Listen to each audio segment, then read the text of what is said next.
सोलापूर कृषी उत्पन्न बाजार समितीच्या अर्ज भरण्याच्या शेवटच्या दिवशी 18 जागांसाठी तब्बल 479 अर्ज दाखल झाले असून 1 एप्रिल रोजी अर्जांची छाननी करण्यात येणार आहे।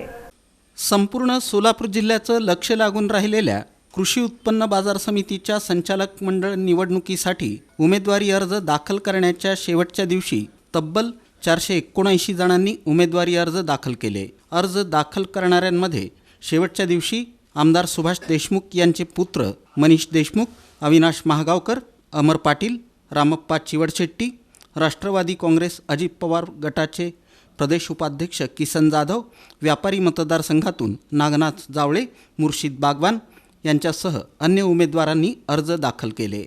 2 दिवसांपूर्वी माजी सभापती दिलीप माने, सुरेश हसापुरे, राजशेखर शिवदारे, श्रीशैल नरोळे, आप्पासाहेब पाटील वडकबाळकर, बाळासाहेब शेळके आदींनी उमेदवारी अर्ज दाखल केले होते। दरम्यान शेवटच्या दिवशी 270 जणांनी जिल्हा उपनिबंधक कार्यालयात आपले उमेदवारी अर्ज दाखल केले। यावेळी कोणताही गैरप्रकार घडू नये यासाठी पोलीस बंदोबस्त लावण्यात आला होता।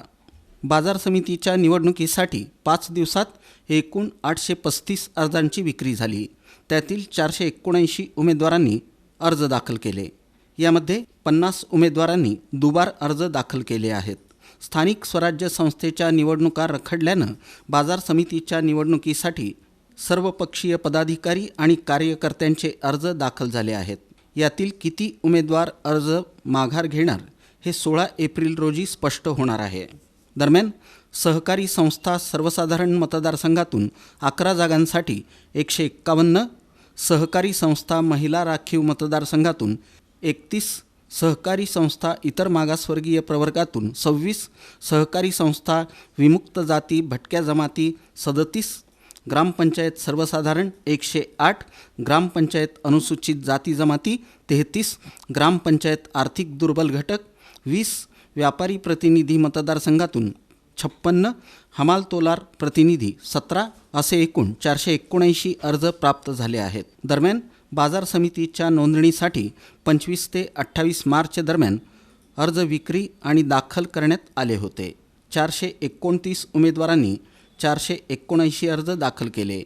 त्या अर्जांची छाननी 1 एप्रिल रोजी बाजार समिती कार्यालयानजीक असलेल्या वि. शिवदारे सभागृहात होणार आहे। दरम्यान अर्ज दाखल केल्यानंतर अजित पवार गटाचे किसन जाधव यांनी प्रतिक्रिया दिली। सोसायटीच्या गटामधून सर्वसाधारण गट आणि त्याच पद्धतीनं भटके विमुक्त गट या 2 गटातून मी आज उमेदवारी अर्ज दाखल केलेला आहे। राज्याचे उपमुख्यमंत्री आदरणीय अजितदादा पवार साहेब, खासदार तथा राष्ट्रवादीचे प्रांताध्यक्ष सुनीलजी तटकरे साहेब आणि आमचे जिल्ह्याचे नेते आदरणीय दिलीप माने मालक या तिघांच्याही मार्गदर्शनाखाली आणि त्यांच्या नेतृत्वाखाली ही निवडणूक मी लढवणार आहे आणि निश्चितपणे आम्ही विजयश्री याच्यामध्ये प्राप्त करू ही मला खात्री आहे। त्या माध्यमातून शेतकऱ्यांचे सर्व प्रश्न आम्ही सोडवणार आहोत। व्यापारी मतदारसंघातून मुर्शिद बागवान यांनीही व्यापाऱ्यांच्या सेवेसाठी निवडणूक लढवणार असल्याचं म्हटलं। येणाऱ्या काळामध्ये त्यांनी आजपर्यंत खूप चांगले काम त्या बाजारपेठमध्ये आडते असू दे, खरेदीदार असू दे, माथाडी कामगार असू दे, शेतकरी असू दे यांच्या मार्फत त्यांनी चांगलं त्यांचं काम त्या ठिकाणी झालेलं आहे।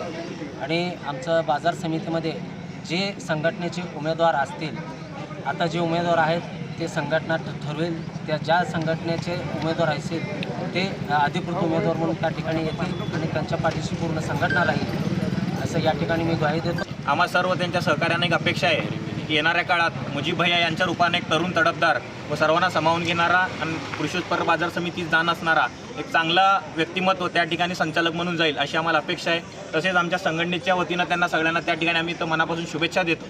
दरम्यान जिल्हा परिषदेचे माजी अध्यक्ष बळीराम साठे यांनी मात्र सावध प्रतिक्रिया देत अक्कलकोटचे आमदार सचिन कल्याण शेट्टी यांच्याबरोबर जाण्याचा विचार बोलून दाखवला। बाजार समितीच्या निवडणुकीची छाननी झाल्यानंतरच पॅनल्स डोळ्यासमोर येणार आहेत। तत्पूर्वी अर्ज भरलेल्यांनी आपल्या गॉडफादरमार्फत पॅनलमध्ये दाखल होण्यासाठी धावपळ सुरू केली आहे।